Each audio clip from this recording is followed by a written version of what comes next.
Hello my dear students. So let's continue with our next topic.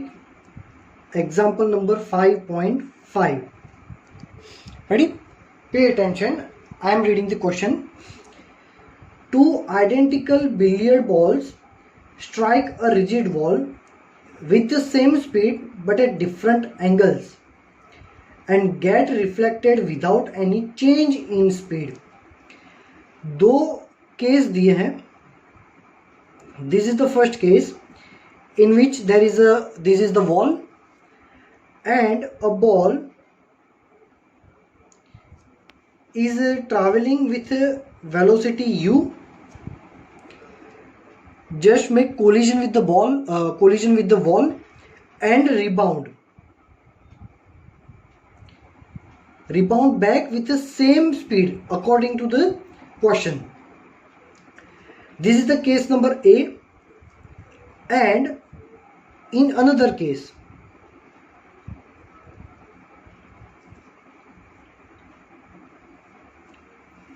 suppose a ball is colliding with the wall having initial velocity u, and here it is making an angle 30 degree like this. This ball reflects back, it rebounds with the same angle 30 degree and the same speed u. चलो find क्या करना है. What is the direction of force on the wall. ये है B. चलो पहले क्या find करना है. Direction of force on the wall due to each ball.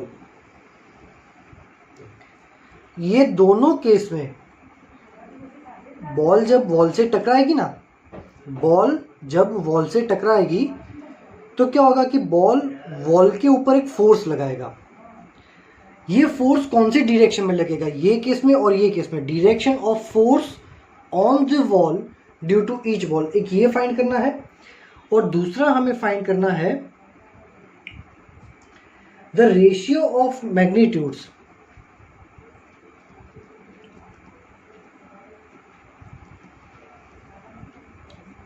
Of impulses imparted by the wall. ठीक है. चलो the ratio of magnitude of impulses imparted to the ball, to the ball by wall. ठीक है. Ball पे कितना impulse लग रहा है दोनों केस में और उसका रेशियो फाइंड करना है. चलो हम स्टेप बाय स्टेप सॉल्व करते हैं इसको. इस टाइप के क्वेश्चन क्या आपके लिए पहली बार है, इसलिए इतना धीरे धीरे से ले रहा हूं. पहले ये फाइंड करना है direction of force on the wall.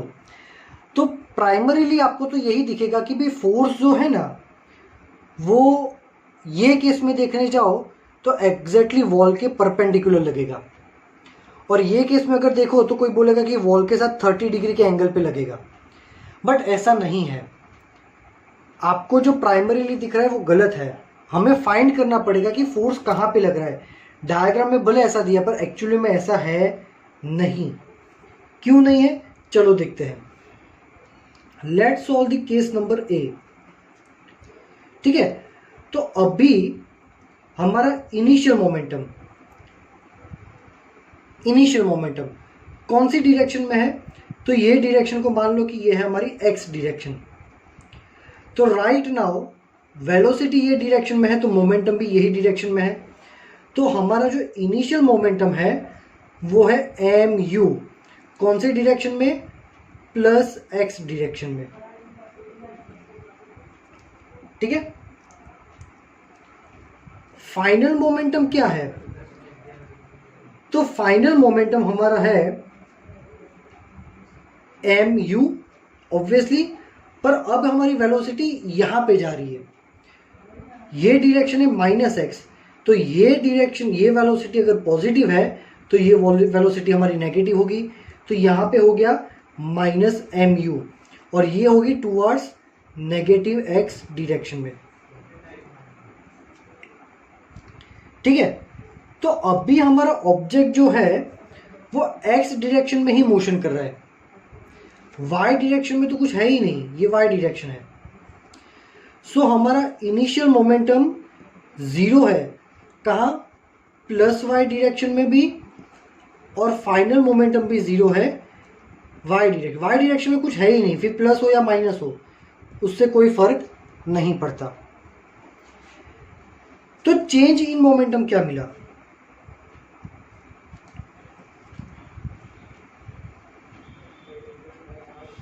तो चेंज इन मोमेंटम आपको दो कोऑर्डिनेट्स पे मिलेगा, एक मिलेगा x डायरेक्शन में। तो x डायरेक्शन का चेंज इन मोमेंटम क्या है? pf माइनस pi, मतलब final momentum minus initial momentum. तो सॉल्यूशन क्या आ गया? 2mu, मतलब हमें चेंज इन मोमेंटम मिला x डायरेक्शन का, वो भी इतना। भाई y डायरेक्शन का चेंज इन मोमेंटम क्या है? कुछ नहीं। क्यों? क्योंकि y डायरेक्शन में तो मोशन ही नहीं हुआ। तो ये केस में हम pf माइनस pi करेंगे तो आंसर आएगा 0। हम ये सब क्यों कर रहे हैं? हमें तो भाई फोर्स फाइंड करना है, पर फोर्स का फॉर्मूला ही है, force is equal to delta P by delta T. Force क्या है? Delta P by delta T. अब यहाँ पे देखने जाओ तो डेल्टा पी हमें क्या मिला? -2mu, और ये पूरा चेंज इन मोमेंटम, हमें मिला x एक्सिस पे, तो ये मिला हमें x डायरेक्शन में।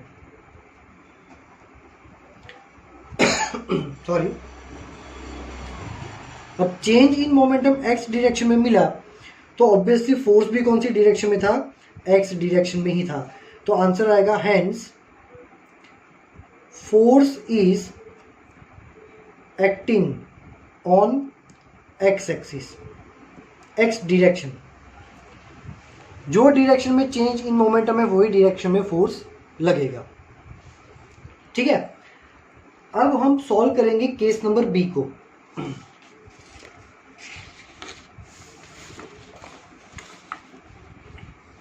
चलो, so in case number B what we can से,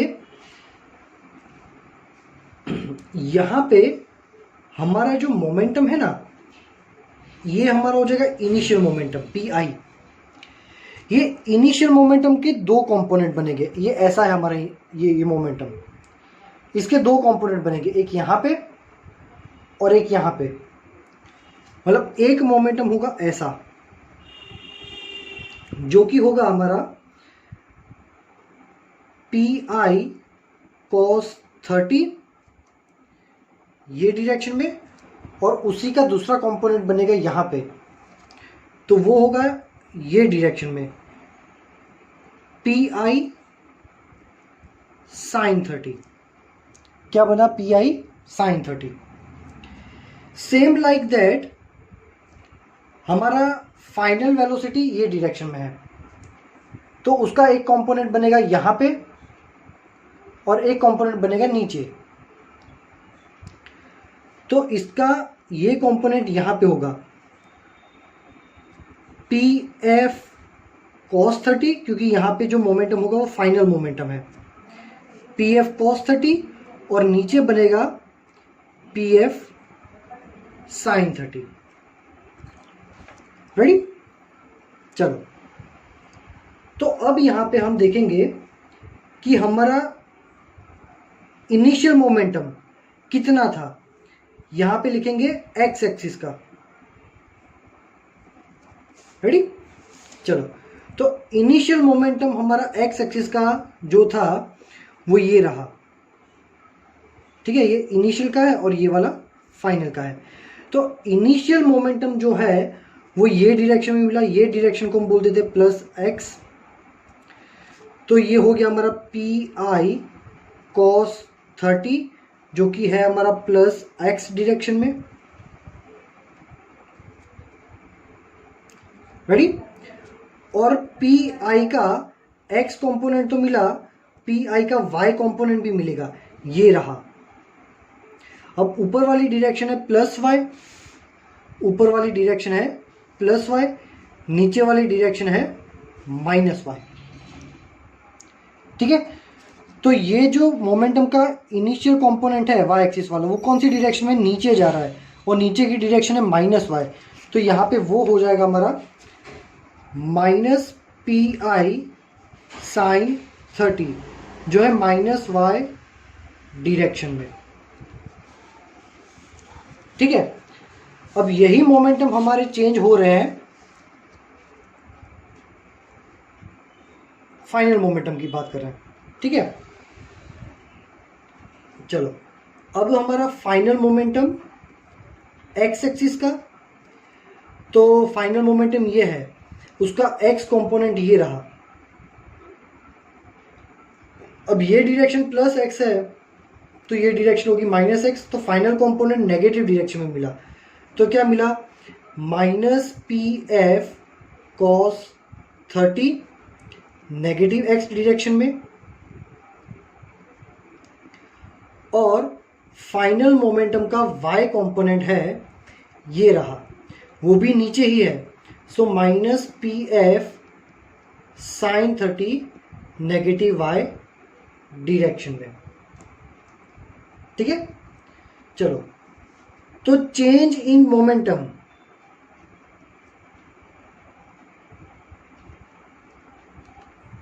we are talking about X axis. X axis का कितना चेंज इन मोमेंटम है, so final momentum of x axis minus initial momentum of x axis.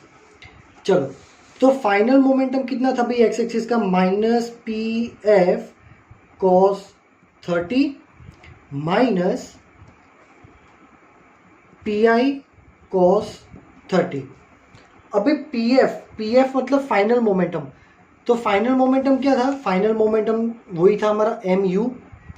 Initial momentum क्या था, initial momentum भी हमारा M you था। ठीक है, क्योंकि इनिशियल और फाइनल दोनों की वेलोसिटी तो सेम ही है यू यू, और मास तो कभी चेंज होगा ही नहीं। सो फाइनल मोमेंटम भी एम यू है, इनिशियल मोमेंटम भी एम यू है।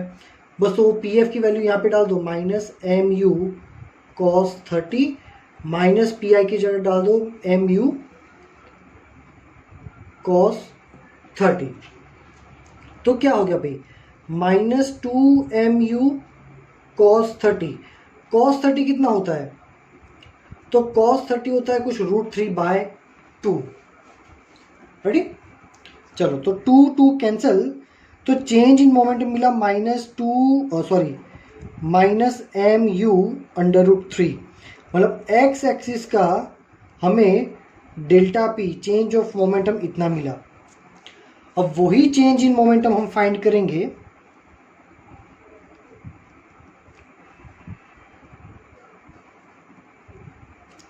y एक्सिस के लिए। तो final momentum of y axis minus initial momentum of y axis. तो भाई फाइनल मोमेंटम कितना था y एक्सिस का, minus P F sine 30 minus P I Y, क्या हो जाएगा, देखो पी आई वाई की वैल्यू क्या है, minus P I sine 30। So minus P I sine 30। ठीक है, चलो so minus P F sine 30 minus minus plus P I sine 30। अब पी एफ की वैल्यू क्या थी, एम यू, तो minus M U sine 30 plus M U, क्योंकि P I की वैल्यू भी एम यू है, साइन 30। तो ये दोनों कैंसिल हो जाएंगे, 0। तो y एक्सिस का चेंज इन मोमेंटम क्या मिला भाई, 0 मिला। क्या मिला, y एक्सिस का change in momentum 0, minus M U sine 30 plus M U sine 30 कितना हो गया, 0। तो हमें एक ही चेंज इन मोमेंटम मिला, वो x एक्सिस का। So according to formula F is equal to delta P by delta T, जहाँ पे चेंज इन मोमेंटम होगा वही डायरेक्शन में फोर्स होगा। चेंज इन मोमेंटम हमें मिला x एक्सिस का, so here also force is acting on x axis. Ready? चलो, तो ये तो हमने जो फाइंड किया वो तो हमारे सिर्फ जो दो चीज़ें फाइंड करनी थी ना, उसमें से पहली चीज़ को ही हमने फाइंड किया है। हमारा क्वेश्चन कहाँ गया? एक मिनट,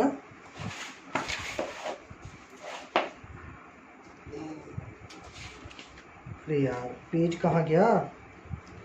पेज शायद उड़ गया क्या? लग तो ऐसा ही रहा है कि पेज उड़ गया, मैंने नीचे रखा। हाँ नीचे है, सॉरी। हाँ, तो हमें दो चीज़ें फाइंड करनी थी। डायरेक्शन ऑफ फोर्स, ठीक है, on the wall due to each ball. तो दोनों केस में फोर्स जो है वो हमें एक्स डायरेक्शन में ही मिला। केस नंबर ए में भी फोर्स हमें एक्स एक्सिस पे मिला और केस नंबर बी में भी हमें एक्स एक्सिस पर ही मिला। ठीक है, दूसरा क्या फाइंड करना है? Ratio of magnitude of impulse is imparted to the ball. भाई अब इम्पल्स क्या होता है, रिवाइज कर लेते हैं कि भाई इम्पल्स क्या होता है। इम्पल्स तो हमने फॉर्मूला देखा था, F is equal to delta P by delta T. Delta T को जब यहाँ पे मल्टीप्लाई करेंगे तो F delta T is equal to delta P, और इसको ही हम बोलते थे इम्पल्स। तो जब इम्पल्स फाइंड करना है तो ये भी फाइंड कर सकते हैं और ये भी फाइंड कर सकते हैं। हमें एक्चुअली दोनों केस में जो इम्पल्सिस है ना उसका रेशियो फाइंड करना है। ठीक है, तो पहले केस में हमें डेल्टा पी क्या मिला था? तो पहले केस में हमें delta P change in momentum मिला था -2mu। तो यहाँ पे हम लिखेंगे -2mu डिवाइड बाय, ये केस में कितना मिला? -mu by -mu √3। mu cancel, ये कैंसिल, माइनस माइनस, तो 2/√3 मतलब 1.2। दोनों के केस का जो भी ये है इम्पल्स वो आपको मिल गया। ठीक है, पहले का इम्पल्स -2mu था और दूसरे का इम्पल्स हमने फाइंड किया ये, बस इन दोनों का रेशियो ही हमें फाइंड करना था, 1.2 आया। सो यहाँ पे आपका न्यूमेरिकल नंबर 5.5 कंप्लीट हो रहा है ना। थोड़ा लेंदी है बट कंसेप्ट्स बहुत अच्छे हैं इसमें।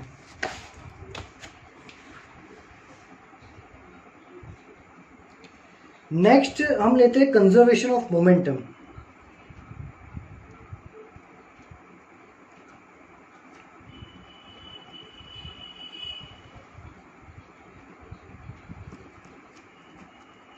Conservation of momentum, what is the meaning of conservation, है ना। आज का देखते हैं, अगर कंप्लीट हो गया तो हो गया, 30 मिनट से ज़्यादा तो लेक्चर होगा नहीं क्योंकि फिर अपलोड होने में भी थोड़ा प्रॉब्लम होता है। सो देखते हैं, 18 मिनट तो हो गए, जितना हो सकता है उतना करवाएंगे। कंजर्वेशन ऑफ मोमेंटम, भाई कंजर्वेशन क्या होता है? कंजर्वेशन मीन्स संभाल के रखना। कंजर्व मतलब संभाल के रखना। यहाँ पे हमें मोमेंटम को संभाल के रखना है। संभाल के रखना इन द सेंस व्हाट?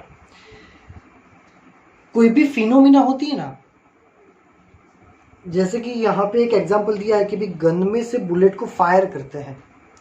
क्या करते हैं? गन में से बुलेट को फायर करते हैं। सो momentum of system, momentum of system before phenomena must be equal to momentum of system after phenomena। तो यहां पे मैंने एक वर्ड यूज किया अभी, सिस्टम का मोमेंटम। सिस्टम क्या होता है? मान लो कि हम यहाँ पे ये गन है, ठीक है, और गन में से हम फायर कर रहे हैं बुलेट। ये एक फिनोमिना है कि गन में से बुलेट को फायर करना है। तो ये पूरा सिस्टम हो गया। सिस्टम मतलब उसमें जितने भी मेंबर्स है वो सारे आ गए। तो ये पूरी फिनोमिना के मेन मेंबर्स कौन है? एक गन और दूसरा है बुलेट। ठीक है, एक गन है और एक है बुलेट। तो गन का मोमेंटम और बुलेट का मोमेंटम, ये दोनों का मोमेंटम जब कंसीडर करते हैं तो ये हो गया सिस्टम का मोमेंटम। सिस्टम मतलब जितने भी मेंबर्स होते हैं वो सभी का मोमेंटम फिनोमिना के पहले और सभी का मोमेंटम फिनोमिना के बाद सेम ही होना चाहिए। तो हम कह सकते हैं कि कंजर्वेशन ऑफ मोमेंटम यहां पे फॉलो हो रहा है। तो क्या हर केस में ऐसा होगा ही होगा? तो नहीं। दिस रूल इज एप्लीकेबल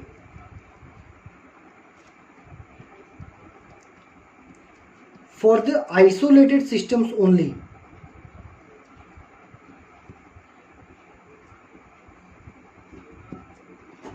भाई आइसोलेटेड सिस्टम क्या होता है?